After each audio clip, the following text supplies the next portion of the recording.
The evening prior to obtaining the marriage certificate, Ethan's intern secretary posted a photograph on Facebook of them holding hands, captioned, "This lifetime is destined to be yours." After I posted a congratulatory comment, the photograph was promptly removed. Shortly thereafter, Ethan called, consoling his tearful secretary, reprimanding me for irrational behavior, and threatening divorce unless I ceased causing trouble. Subsequently, both of their Facebook profile images were updated to that hand-holding photograph. Previously, I would have stormed Ethan's workplace, demanding the secretary's dismissal and an explanation, resulting in chaos and deepening his aversion to me, yet this time, I felt inexplicably weary. I discerned an unusual dynamic between Ethan and his intern secretary on my birthday, a day when his friends had reserved a restaurant to commemorate both my birth and our relationship milestone. He courted me for nearly a year before winning my affection. On my birthday, he presented a bouquet of flowers and eagerly inquired if I would consent to be his girlfriend. I harbored an affinity for Ethan, captivated by the patience and tenderness he exhibited during his pursuit, thus I was willing to envision a shared future with him. His solicitude toward me was unparalleled, his attention wholly devoted to me. In those days, if a day passed without seeing me, he would call and playfully cajole, a clinginess I relished, as it affirmed my perception of being profoundly cherished. Upon arriving at the restaurant, Ethan had yet to appear. I acknowledged his demanding corporate responsibilities, deeming his potential tardiness excusable. "Sister-in-law, it's been a while. I saw on Ethan's Facebook that you two went to Tibet. How was the trip?" inquired his friend. Upon hearing this, my heart jolted. Tibet? When had we traveled there together? Why was I unaware of this? Recently, I had been preoccupied with managing my newly opened flower shop, necessitating my personal oversight on numerous matters. Occasionally, I sought Ethan's counsel, though his persistent busyness deterred me from frequent interruptions. "When did you see it on Facebook?" I inquired discreetly. His friend, seemingly guileless, replied, "Last week. I met Ethan then and asked about you. He said you've been fatigued lately, so you didn't join us." Listening to him, I lowered my gaze with a sardonic smile. Ethan had explicitly told me last week he was embarking on a prolonged business trip to another province, too occupied to maintain regular contact, while I remained home, diligently preparing the flower shop. Yes, I was indeed somewhat tired recently, I conceded with a smile, unwilling to humiliate Ethan publicly or undermine his dignity. I resolved to address this privately. Before I could probe further, the restaurant door swung open. I observed Ethan entering with a girl I had never encountered, nor had he ever mentioned her to me. Noticing my perplexed expression, Ethan approached and handed me a gift box, stating, "This is my intern secretary. Since there are pending company matters later, I brought her along." He then urged me to open it. "This is a pink diamond I acquired recently. I think it compliments you well." I sensed, perhaps mistakenly, a palpable hostility from his secretary toward me. I furrowed my brow but remained silent, responding, "I like it very much, thank you." "Why so formal with me?" he retorted. After Ethan sat, all seats were occupied, prompting him to summon a waiter to add a place for the secretary.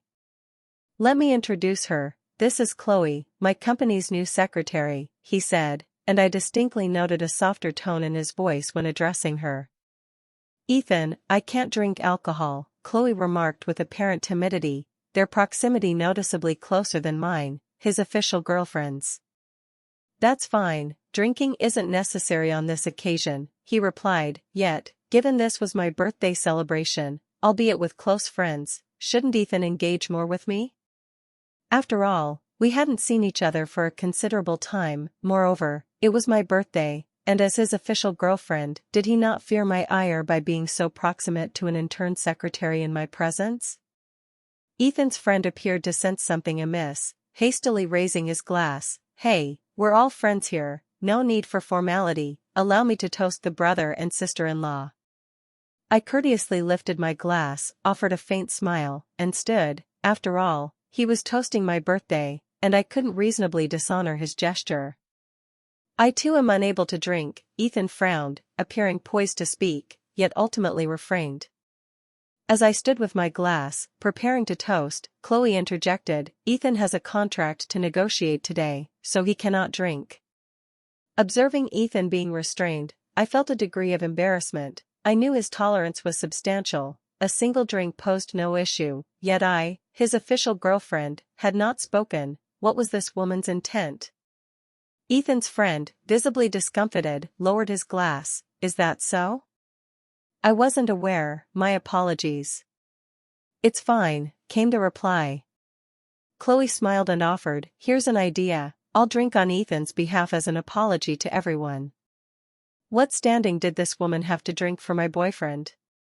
"Ethan, it's my birthday today, would you share a small drink with me?"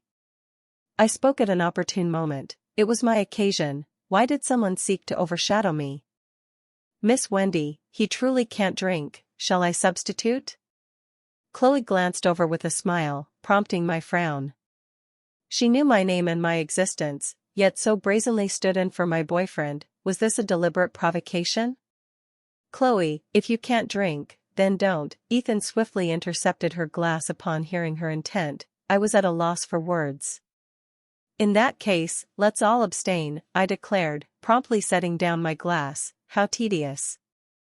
"Wendy, don't be so immature. Chloe genuinely can't drink. Don't take it to heart," Ethan chided, his words striking me as incredulous. What did he mean by immature? Wasn't it my birthday? Furthermore, I hadn't yet confronted him about his Tibet trip last week. With whom had he gone? "Miss Wendy, shall we connect on Facebook? Ethan's been very busy lately, and if you can't reach him, you could contact me," Chloe proposed. At that moment, Chloe spoke. I distinctly perceived that wherever she was, Ethan's gaze followed. What was happening? It left me momentarily stunned. "Fine, let's add each other," I agreed, curious to discern Chloe's intentions. After connecting on Facebook, she flashed me a provocative smile. I remained composed, not easily swayed emotionally. Seeing no reaction from me, Chloe eventually relented. Yet throughout the dinner, her interactions with Ethan exceeded mine. She appeared more his official girlfriend than I, rendering the other friends noticeably uneasy. As the dinner concluded, I intended for Ethan to escort me home. "Wendy, return on your own, I have company matters and will drop Chloe off," he stated. Rejected by my beloved, I displayed an incredulous expression. I knew our home and his company were en route together, yet he suggested I take a separate taxi. Utterly laughable. "You'd escort an unrelated woman and leave me here alone? Am I your girlfriend, or is she?" My pent-up frustration erupted at that moment. Ethan frowned. "Can you stop being so unreasonable? There's nothing between Chloe and me, why do you overthink? I'm merely dropping her off en route." His impatience genuinely stunned me. Once, he'd escort me home regardless of distance or inconvenience. Issues had emerged between us. I calmly organized my thoughts. "Ethan, you haven't returned home in ages, and today is my birthday." Hearing this, Ethan visibly softened, glancing at me apologetically. Chloe interjected, "It's fine, Ethan, take Miss Wendy home first, I'll wait here." Chloe's gentle consideration seemed to relieve Ethan. He cast me a cold look and entered the car. "Get in, I'll take you home." I had never witnessed such coldness from him. Formerly, he was ardent and tender, never displaying indifference toward me, seldom even angered. I restrained myself and boarded. The car was silent as I mentally rehearsed my words, uncertain how to proceed. "Wendy, you were truly unreasonable this time." Thankfully, Chloe was sensible and yielded. "Or you'd have embarrassed me tonight. What are you fussing about?" Ethan's words struck my heart like a bullet, unprecedented in his past demeanor toward me. "Do you think I'm making a fuss?" "What else?" "Then I've nothing to say," I sighed slowly. Dropping me off, Ethan left a parting remark, "Reflect on your own faults, I've matters to attend to and won't return for a couple of days."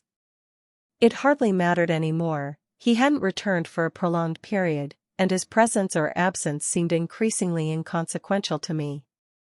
Upon returning home, my first act was to shower away my exhaustion. I couldn't help recalling our early courtship, when he'd present me with flowers at every meeting, asserting I deserved a fresh bouquet daily, delivered personally for added significance. Occasionally, he'd arrive mornings with homemade breakfast, deeming purchased options overly oily and unhealthy, intent on safeguarding my well-being himself. On every anniversary or holiday, I was invariably the first to receive gifts, initially handmade tokens from his limited means, later jewelry once affluent, each meticulously chosen.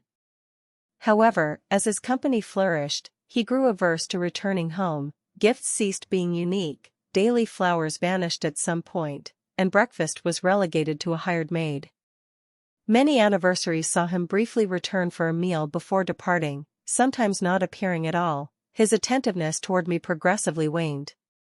At this juncture, my phone chimed with a message. Opening it, I saw a photo from Chloe depicting Ethan tenderly assisting her into flat shoes. My hand holding the phone trembled, my heart ached as if pierced, for I had once been the recipient of such tenderness. I comprehended the mindset prompting Ethan to gently aid another girl with her shoes and its implications. She feigned a mistake, swiftly retracting the message, yet knew I'd seen it, her actions a calculated affront, suggesting my Ethan was no longer mine. I had encountered such incidents frequently, since his company's rise, numerous women vied for his attention. Yet then, he brooked no infidelity, barring such individuals from my vicinity. He appeared consistently honorable, and I never felt threatened by these matters. Now, however, my once proud confidence had evaporated, not solely due to his unique regard for Chloe, but because he opted to align with her over me. Instinctively, I accessed Chloe's Facebook. The pinned post, a photo of her with Ethan, stirred tumultuous emotions within me. My concern wasn't the photo itself, but its setting, Tibet, a destination I'd dreamed of visiting since our courtship began, as I'd often told Ethan. Our modest circumstances then precluded planning such a trip. I'd raised the idea multiple times prior, yet he consistently declined, citing company demands. I gradually ceased mentioning it, never anticipating that my beloved would visit my dream destination with another. At that moment, my inner resolve disintegrated, the love I'd prided myself on crumbled like loose sand, its fleeting warmth slipping beyond my grasp. I lay in bed, restless, unable to pinpoint where Ethan and I had faltered, repeatedly viewing Chloe's Facebook post. Dazedly rising, I inadvertently shattered a bedside glass, its jarring sound piercing my ears, yet instantly illuminating a truth. No fault lay between us, the fault was Ethan's. His heart had veered toward an unknown realm. Ethan had indeed been absent for an extended period. Recently, I'd deliberately ignored these issues, surreptitiously monitoring Chloe's Facebook like a thief. On my birthday, Ethan hadn't gifted the pink diamond solely to me, he'd also given one to Chloe, identical necklaces for us both. The issue was that he presented Chloe's before mine, making it evident which bore greater consideration. Lately, I'd numbed myself with busyness. Once tasks subsided, I resolved to confront Ethan at his company, where staff recognized me, granting unobstructed access to his office. As I prepared to enter his office, laughter within halted me. "You're so clueless, can't even grasp a game? Doesn't Miss Wendy play with you? We share few interests, so we never engage with such things." "That's a shame, games are relaxing. It seems you two lack conversation." "I haven't properly conversed with Wendy in ages." "Quick, save me in the top lane." "Oh, coming." "Ah. Ethan, you're terrible, I died." "Sorry, I'm not adept." Their discussion excluded me. Ethan had previously professed disinterest in games, prompting my own abstinence. Yet before him, I relished gaming. His aversion led me to abandon it naturally, and I slowly clenched my fist. But with Chloe, why did Ethan now invest time in these trivial pursuits? Was the disparity between love and its absence so stark that I felt like an interloper in another's joy? Gazing at the door, I felt detached from reality, uncertain where to step, enter or remain. I pondered what to say if I proceeded, yet lingered unwillingly, acknowledging Ethan's claim of our conversational void. "Miss Wendy, why are you here?" interrupted another of Ethan's secretaries, puzzling me as she hadn't resigned. I noted the room's sudden silence, feigning recent arrival. I smiled. Just checking on Ethan. Why are you here, Secretary Lou? Delivering documents to the president, she replied. I nodded with a smile, knocked, and upon permission, entered swiftly. Chloe was nowhere in sight. My mind clarified. She was hiding, in this spacious office, designed to my preferences. Hiding spots were obvious, likely under the desk. If innocent, why conceal herself? Ethan appeared unprepared for my visit. Wendy, why are you here? He rose to greet me, guiding me to the sofa, a visual blind spot ensuring Chloe's concealment beneath the desk. I played along. I just have matters to discuss, I said, glancing at Secretary Lou. Ethan signed the documents before dismissing her. What do you wish to say? Ethan asked, a hint of guilt evident. I've realized your love for me has diminished. Since your company's listing, women have flocked around you. I've repelled many, aware it irked you and you faulted my distrust, yet I feel insecure in this relationship. I gazed intently into Ethan's eyes, eager to discern his emotional response. If our issues were minor, I'd sense it. However, Ethan remained silent. He eventually looked up. Wendy, I know I've neglected you in many ways, but I've been genuinely busy lately. You needn't perpetually excuse it with busyness. Who did you go to Tibet with last week? I countered. I'd long intended to ask, aware of his companion. I couldn't fathom why I no longer ranked foremost in his life. He had changed, and I sought to understand why. My candidness prompted Ethan's frown. Didn't I tell you I'd be on a business trip? I went to Tibet with many employees. He lied. He went solely with Chloe, for leisure, not just per his friend's remark that day, but evident from Chloe's Facebook. Undeniably, she aimed to provoke me, and succeeded. Ethan, are you aware your eyes wander when you lie? I sat before him, watching his patience with me erode. I was truly on a business trip. How often must I repeat it? Can you stop being so suspicious? I often withhold things because your distrust leads to overthinking, he insisted. His tone grew impatient. I regarded him calmly. You said you were going to another province. I wasn't overly suspicious. Don't treat me as a fool, I can sense much. I spoke truthfully. I'd sensed his diminished affection long ago, expecting our dynamic to evolve into a comfortable routine given our lengthy tenure together. Marriage was but a step away, yet I now harbored acute apprehension. I doubted we'd wed. These 5 years seemed a farce. Ethan, did you know? On my birthday, your friend asked, didn't you go to Tibet with him? He paused, stunned. He had indeed vacationed in Tibet last week, with Chloe.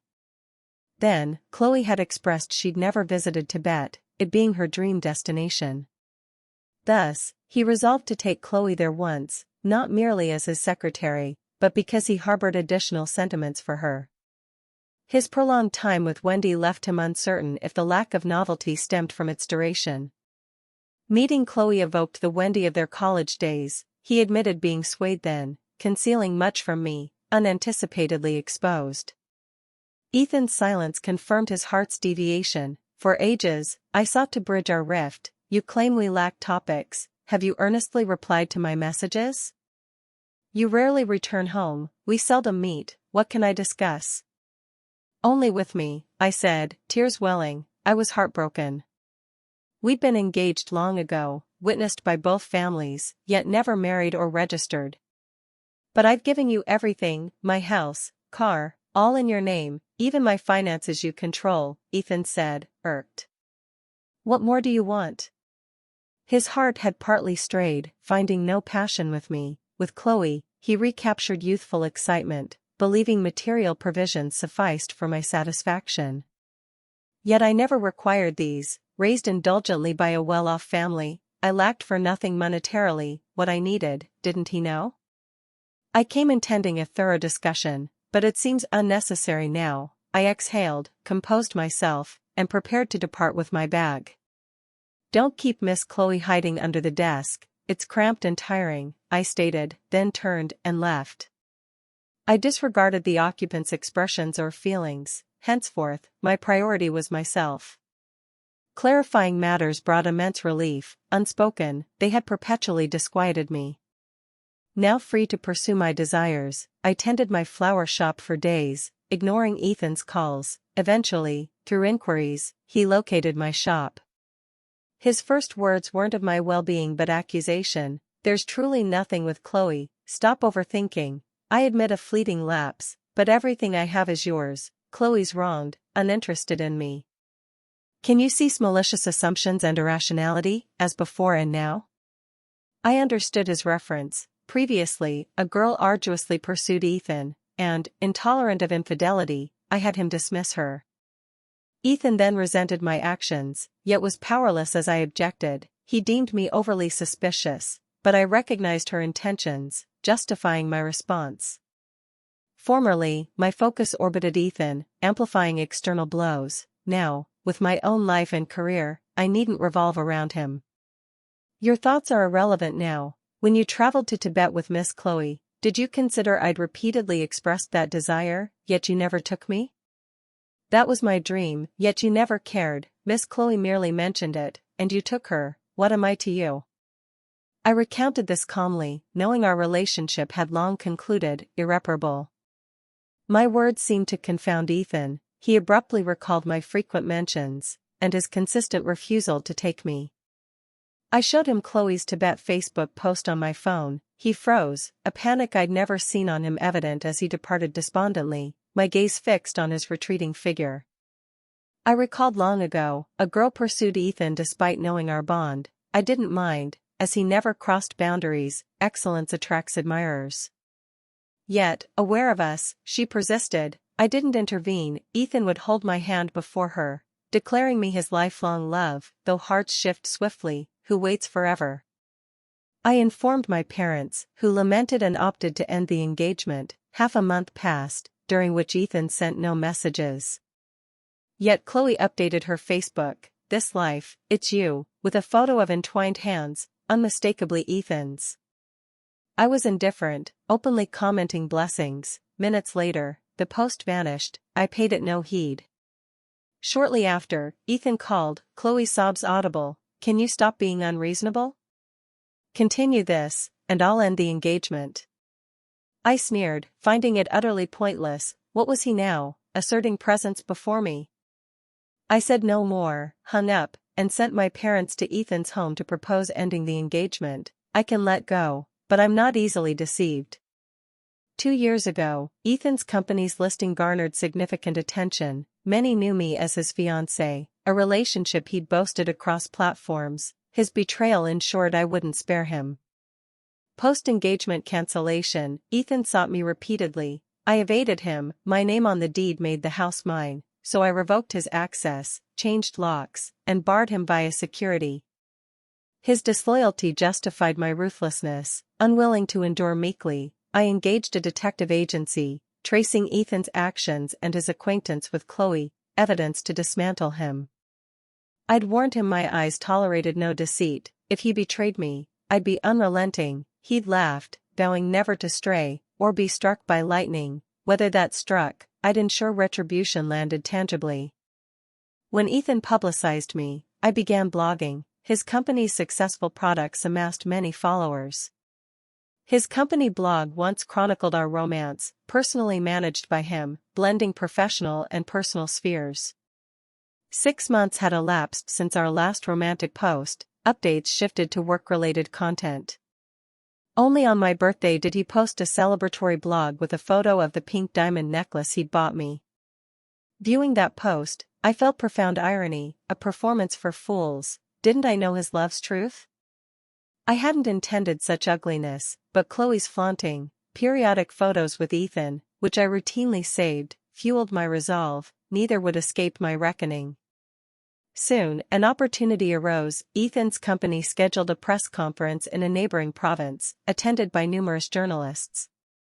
During his flight, I could release all evidence, delivering a devastating blow. His company's shares would plummet, crippling him, precisely my aim. Ultimately, I crafted a lengthy blog, posting it while Ethan flew. Phone off. 2 hours sufficed to ignite a furor. I disclosed my year's actions and his infidelity's evidence on public platforms, ascending to top trending as anticipated. The article outlined my sacrifices with him, my shortcomings, and recent life reflections. It included proof of his growing neglect, changes post-Chloe, and final infidelity evidence. At the press conference, Ethan faced not product queries, but his betrayal. The public relishes such gossip, this unprecedented attention, I mused, Ethan would surely appreciate. At home, I watched the live broadcast, coffee in hand, the greater the uproar, the better, I'm no pushover, unmanipulable by any. I saw Ethan furiously hurl a journalist's microphone, attempting to call me. I'd long blocked all his contacts, intent on frustrating him. Unexpectedly, Chloe contacted me. I played her recording. Miss Wendy, isn't this too irresponsible to the story group? Ethan labored to build it, aren't you pushing him downhill? You don't love him enough, if you did, you'd never release this, she accused, prompting my delighted laughter. Miss Chloe, do you think me overly kind? A third party usurps me, yet I should endure? What's the story group to me? We're settled, he cheated, and must face all consequences, no? My love for him isn't yours to judge, what qualifications or standing have you? I heavily invested in the story group's founding. If it falls, I remain the largest shareholder, capable of taking over. Ethan, perhaps not. Miss Chloe, understand this, rationally and emotionally, I'm his official fiancé. Your abrupt intrusion to assert dominance hinges on his favor toward you, enabling your bravado, but I no longer love him, so his fate is immaterial to me. Concluding, I hung up, sparing no one's dignity, and posted the recording too. Onlookers erupted, incredulous that a mistress could so boldly confront the rightful partner. I then posted anew, you vowed never to betray me, or face ruin. I warned my eyes tolerate no deceit, if you deceive me, I'll show no mercy. Post-blog, I blocked all acquaintances, some feign concern to mock, others' judgments matter not, I now prioritize self-love. The affair escalated significantly, the story group, severely struck, struggled to recover, stocks crashed instantly, operations faltered, my prior investments withdrawn, it held no import for me. I raised an eyebrow at the disheveled Ethan before me, his arduous efforts to reach me suggested he had words to impart. Wendy, must it come to this? I've given you all you wanted, what remains unsatisfied? Ethan persisted, blind to his faults. Unsurprisingly, my years of affection convinced him of his triumph, fostering inevitable arrogance. Leaning on the sofa, I appraised him top to bottom, a trace of disdain in my eyes, his pride finally shattered then. What do you want? His breakdown elicited my profound satisfaction. Once, I longed day and night for his return, my heart and eyes full of him, believing we'd marry and find happiness. I dread pain immensely, from the start, I'd stipulated no children, yet loved him enough to consider it, fortunately, that error remained unmade. You've always known what I wanted, haven't you?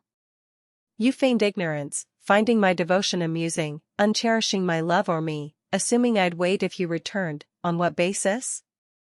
I regarded him coldly. I truly don't know what you want, he said. After years, he should have understood me, his claim now briefly pained me. Come with me, I said, grabbing keys and signaling Ethan to follow. I drove to the campus where we'd confessed our feelings. We reached the banyan tree of his confession. After all these years, it's still here, uncut. Since graduating, I rarely revisited our alma mater, lacking personal time.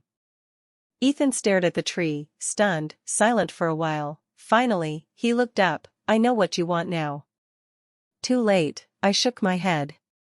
Here, my bond with Ethan severed completely, my flower shop fully operational, business modest but steady with daily orders.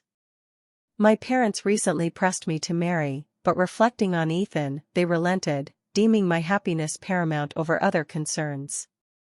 I planned a trip to Tibet soon, a dream once shared with a lover, now realizable alone. With financial independence, nothing was beyond me. Ethan later relinquished the house and car, guilt-ridden, transferring substantial assets to me, retaining little. He and Chloe ceased contact. Chloe later approached me, blaming me for thwarting her and Ethan. Do you think he loves you? He just needed fresh excitement after long with me, I said. She rejected this. Only when Ethan personally ended it with her did she believe. She'd thought controlling him and marrying would make her the happiest. But it wasn't so. Men's hearts shift rapidly, unreliable, yet love persists, and I'd find one wholly devoted to me. I packed lightly for Tibet, informing my parents and settling matters with friends. Now unburdened, I was free. I opted for a train over a plane, favoring the green train's scenic journey. Modern city's fast pace I disliked, though adapted to. Why not seize this chance to slow down? In Tibet, I saw the sheep I'd longed to view, enduring oxygen scarcity's discomfort, yet felt happy. Life's long path deems oneself most vital. The rest? Mere life's condiments. My existence, after all, isn't mundane.